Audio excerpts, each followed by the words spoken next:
Welcome to my channel simple maths. आपण मागच्या व्हिडिओमध्ये एचसीएफ काढला, प्राइम फॅक्टर्सनी एचसीएफ कसा काढायचा ते पाहिलं। आता या व्हिडिओमध्ये आपल्याला एचसीएफ हा डिव्हिजन मेथडनी कसा काढायचा ते बघायचं आहे। आपल्याला एक नंबर दिला आहे 525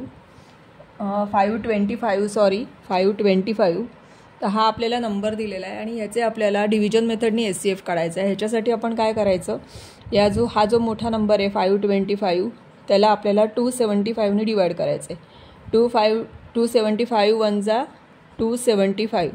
इथे आपल्याला मायनस करायचे थे, इथे मायनस करून आले, इथे 250 हे मायनस करून आल्यानंतर हा जो 250 या 250 नी या 275 ला डिवाइड करायचं। 275 वन जा 270, 250 वन जा 250। इथे मायनस केल्यावर आले 25 ने आपल्याला परत 250 ला डिवाइड करायचं। 250 10 जा 250। आता ज्या वेळेला आपला रिमाइंडर जेव्हा 0 येतो त्यावेळेला ज्या नंबरमुळे तो रिमाइंडर 0 आला आहे तो त्याचा एचसीएफ झाला, म्हणून आपल्या इथे एचसीएफ काय येणार आहे 25। अशा प्रकारे डिव्हिजन मेथडने आपण एचसीएफ काढू शकतो।